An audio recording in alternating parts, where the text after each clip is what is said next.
Fallout 4 is a game about freedom, wide open spaces, endless choice. So I took that personally and went against all Todd's wishes. Can you beat Fallout 4 in crap mode? Probably, but the real question is, how irritating can a single human being make their own existence before their string starts to CC them with a restraining order? Yo, ThisIsKetchu, and this is Fallout 4 with some questionable ergonomics.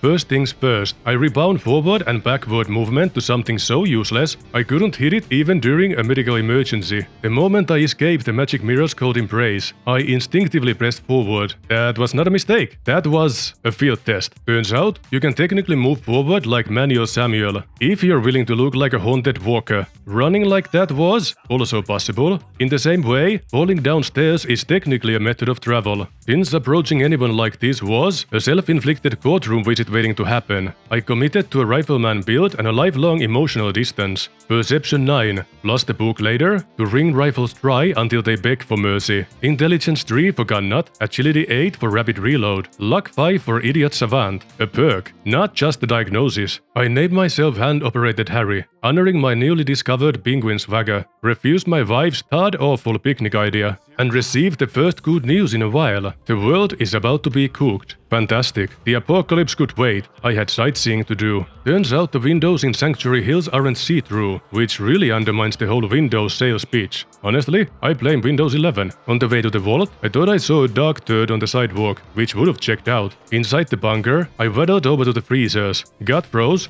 wife's life leaked out like a compromised ketchup puddle. I lost Sean and got torn.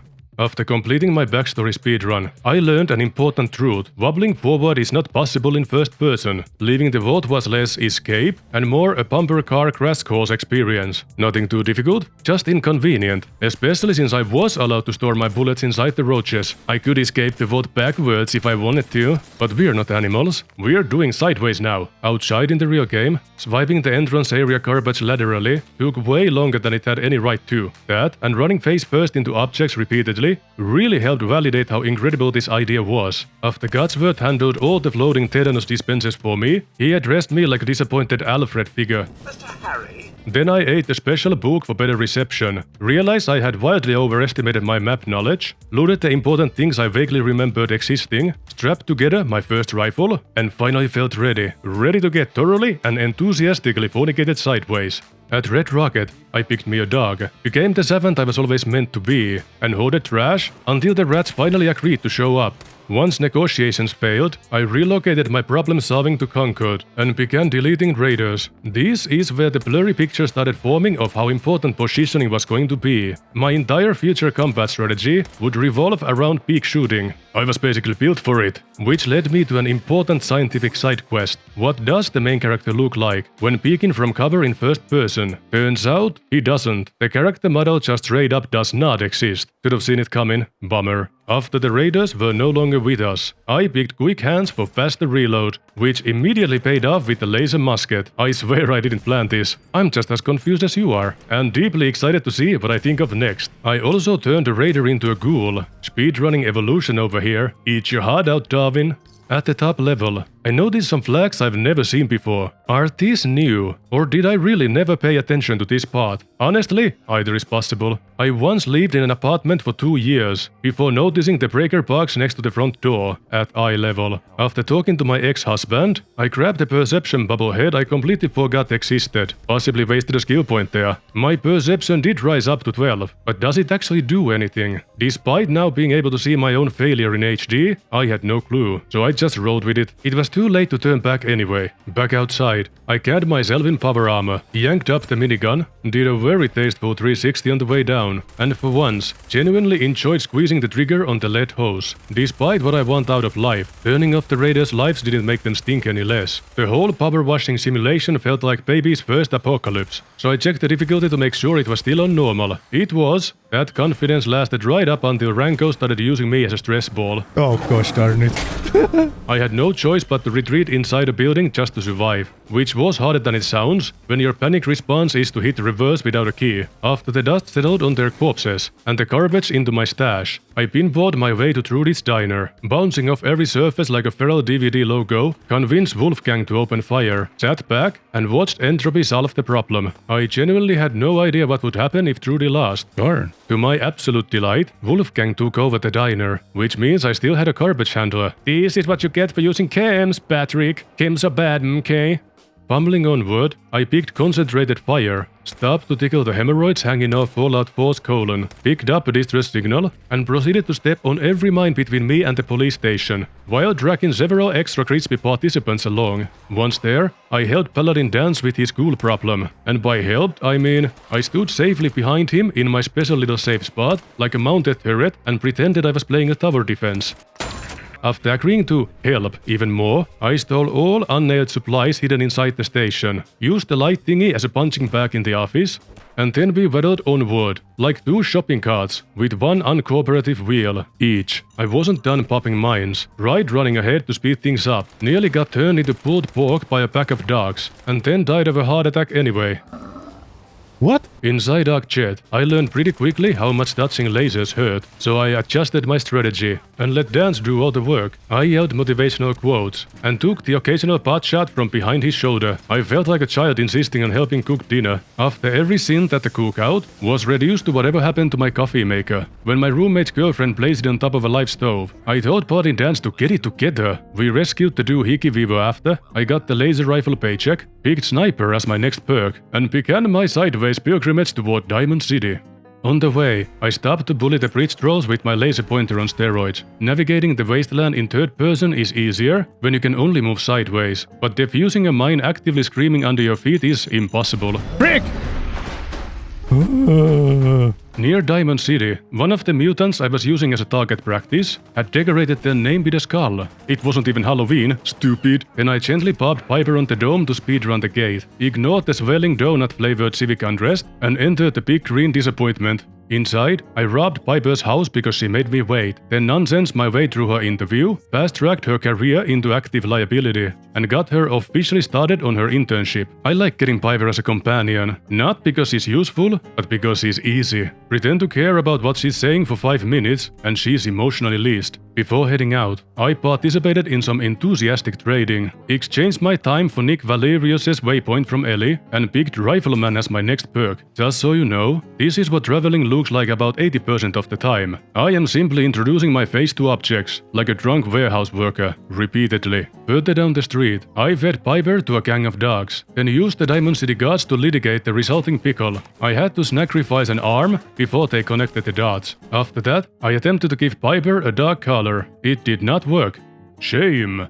Darn shame. Pro tip, if you're going to pop rotting zombie piñatas, bring a shotgun. It's the gentleman's choice. One ghoul managed to slap me, so I confiscated his balls as reparations. Near Park Street Station, I got under Shrek's skin out of principle. Don't worry, Piper held him back, while I entered the station at my own extremely sideways pace.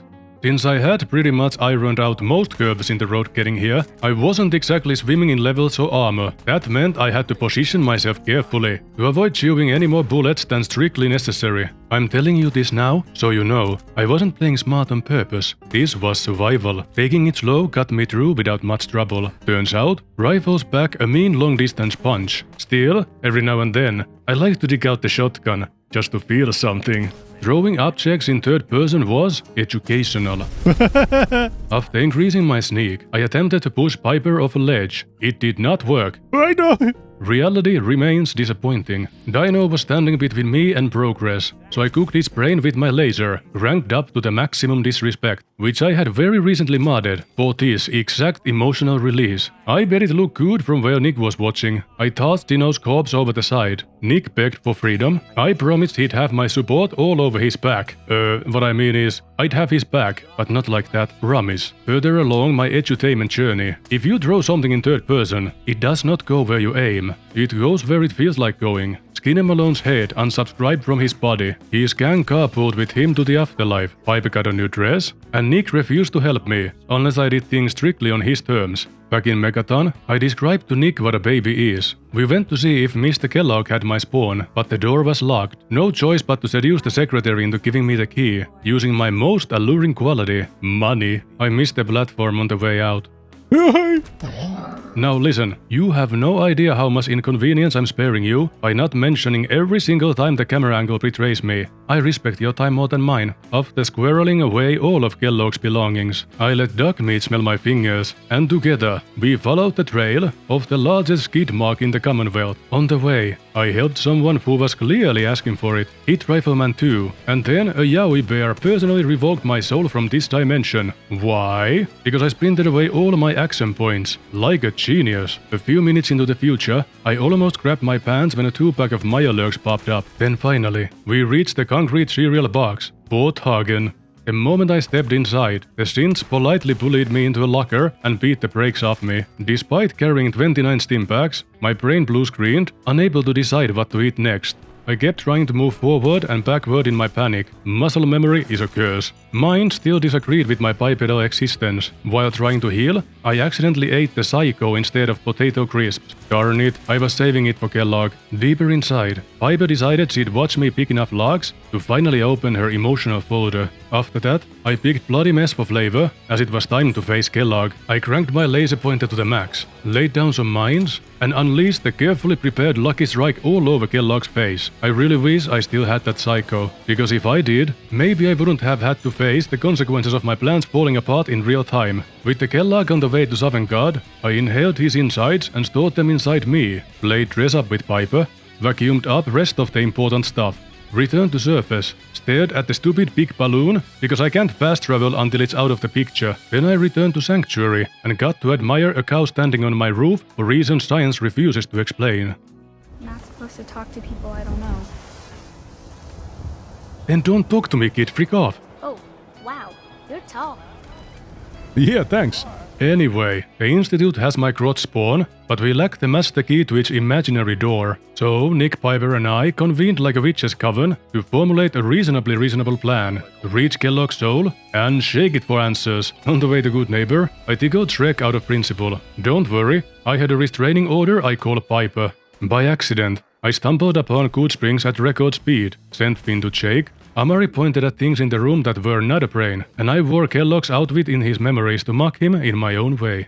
I would rather step on real jellyfish barefoot than sideways shuffle through these fake ones. Still, it was worth it, sort of. We learned that the Institute uses teleportation, and we also learned that Amari, the doctor, cannot spell dead. It's D-E-D, dead. Stupid. For my next trick, I increased the level of laughter in my life, then prepared for the glowing sea by fixing my power armor. To maintain balance, I made Piper walk naked. On the way, I somehow missed a point-blank shot on this attack helicopter, and a Deathclaw couldn't quite wrap his head around a cluster of trees.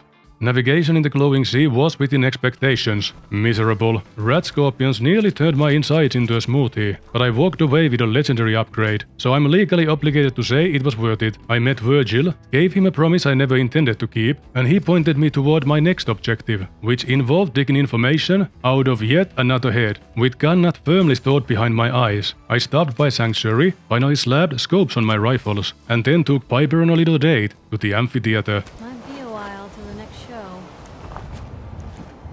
You don't say. Next up, I had to climb the tower, kill the Mad King, and rescue the princess. Classic. Aside from the opening act, it wasn't too bad, as long as I avoided standing in the line of fire for prolonged periods of time.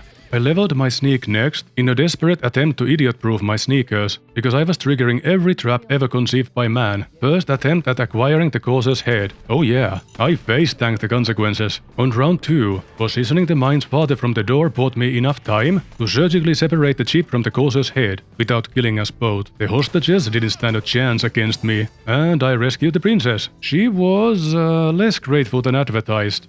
Back in Good Neighbor, I stocked up on ammo, upgraded to a combat shotgun, and Amari was useless again. Next on the agenda, working with the cult of Todd the Creation Engine. I got lost trying to find them. Turns out, his sideways lifestyle absolutely liquefies my internal compass. I accidentally wandered near Park Street Station. A pack of ghouls tore my arm off, a group of synths charged me, Shrek decided to get involved, and that Faramaka was laying in ambush. Clearly done with my nonsense, I picked Bloody Mess 2 while catching my breath, before becoming one myself.